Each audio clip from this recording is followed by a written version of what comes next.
Mr. Speaker, the facts you put out are not true. Mr. Speaker, these are credibility issues, so I will respond. Honorable member, you don't listen at all. Mr. Speaker, I do. I never said Mr. you. Speaker, you said I never said you threw a paper at anybody. Mr. Speaker. Honorable member, you are not listening to me. Mr. Speaker, may I finish with respect? All what you said are wrong, so I cannot continue to allow you to keep on misleading the House. Mr. Speaker, please, if you think that this is your house and you didn't want us to talk, so Mr. Speaker, we should have. Honorable Majority Leader, you are addressing the Speaker. Mr. Speaker. The language of Afenyo-Markin, the Honorable Afenyo-Markin, in attacking the Speaker, was unparliamentary, very uncultured.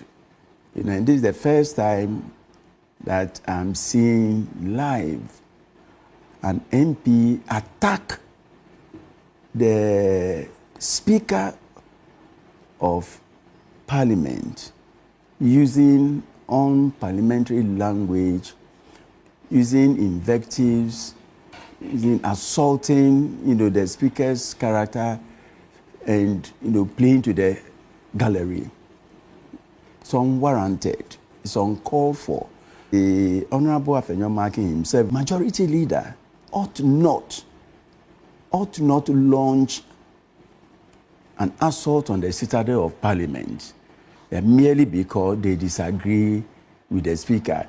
When he was addressing the media, the whole world was watching.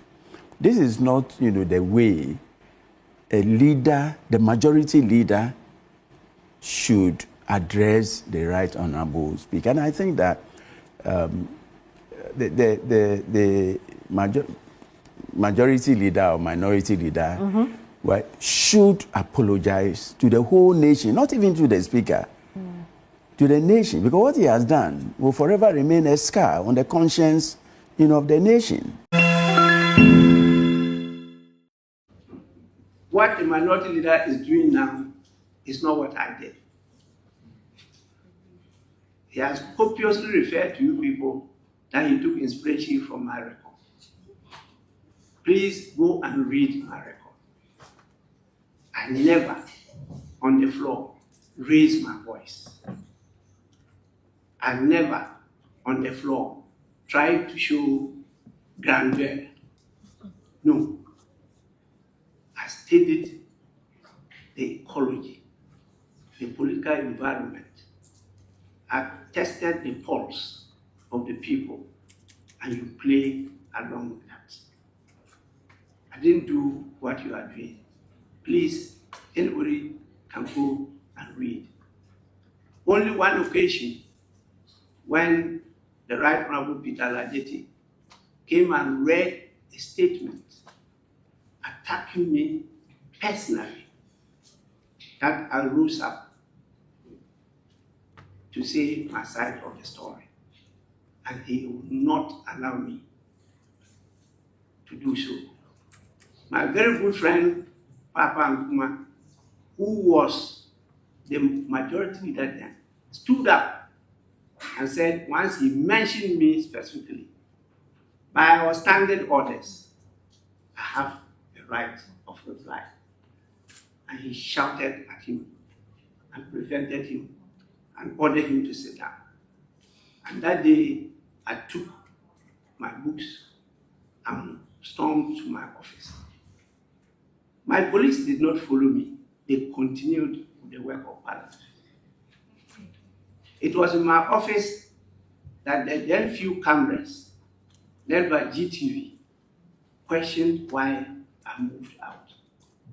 And I gave them my side of the story. I said, if this is how the Speaker was going to go about things on the floor of Parliament, I would go after him. That caught the attention of the whole nation. That is the only instance. And later when I met him and narrated that he accused me without basis, he pleaded with me to rather tone down my response, which was meaningless. It's also captured in the official report. I'm saying this because this has been referred to many times by many people, that I behave the same way when I was minority leader. If I did, we could have turned things around within 2 years, and we almost won the 2004 elections. And these young MPs, the Minister for Education and his team, joined us in 2005. Please, the opportunity is now, and that is why I'm saying this. Because many of the things that you say, because many of you were not born early, you don't know, you don't have the information. And in fact, I have bought some books, and I'm going to distribute the books particularly to leaders, so that you read to see the perception that we have given to the people outside there.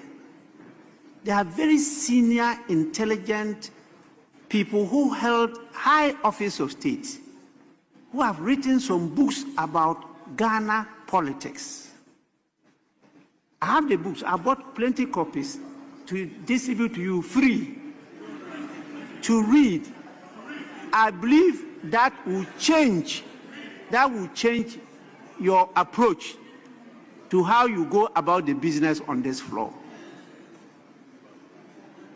The information that I have from experience in this house, if I disclose them, many of the things you say are incorrect. The presidents and former presidents, they know. You don't know. And they know that I know what I'm talking about. This is a house of records. I have paid attention to what is happening here this afternoon. Let it not favor somebody today to set a certain precedence in this house. Mr. Speaker, I have followed all the submissions of my respected leader. First, he raises an issue of procedure. You made a ruling. We know that when Mr. Speaker makes a ruling, the only way to challenge that ruling is to make a formal application. He wants to go strictly by the rules. We would indulge him. But let's be careful the kind of precedents we are setting, where some people will use some shouting and all that to sway the chair. Mr. Speaker, the precedents of this house, I remember in the matter of the vacant seats, Arthur Forson, minority leader as he then was, raised the matter. There was nothing scripted. He raised it because it was to him it was a matter of national importance. Mr. Speaker, indulged him. We debated. He, the majority leader himself, then contributed to the matter and did say that in fact the matter was of urgent national importance. Mr. Speaker, if today they want us to go into a certain arena of jurisprudence, I don't have a problem. Mr. Speaker, bullying is part of the game, but they should know that when it gets to them, they will also take it. Because they are smiling, I see them, they think that they are trying to sway you. Mr. Speaker, let us be careful the path we want to chart. I don't have a problem. In this game, you lose some, you gain some. I don't have a problem. But they should know that if today you now say that, with the leave of Speaker, when Mr. Speaker grants him leave, the man is about to read his statement, then you get up again, challenging Mr. Speaker, and then you want to arrest Mr. Speaker's ruling, then you now argue that with the indulgence. What is the meaning of indulgence? Does that mean that prior approval of members? What is indulgence? Look, Mr. Speaker, let Honorable Ayarga, the Harvard scholar, Mr. Speaker, this man is a Harvard scholar. He shouldn't introduce anything that will create problem for this house. What is indulgence? Is it now saying that indulgence means that if the other side of the house says they won't accept, you can't read? Mr. Speaker, Be firm. You've granted him leave. You've said that the earlier submissions be expunged. We are not challenging you. Our friends must be tolerant. This is democracy. You are a majority. Fine. But let us do the right thing. Let's do the right thing. Mr. Speaker, you've made your ruling. Your ruling stands. If he wants to challenge it, he should file an application. He should file an application. The majority leader cannot introduce his own form of jurisprudence to confuse his house. That is not the rule.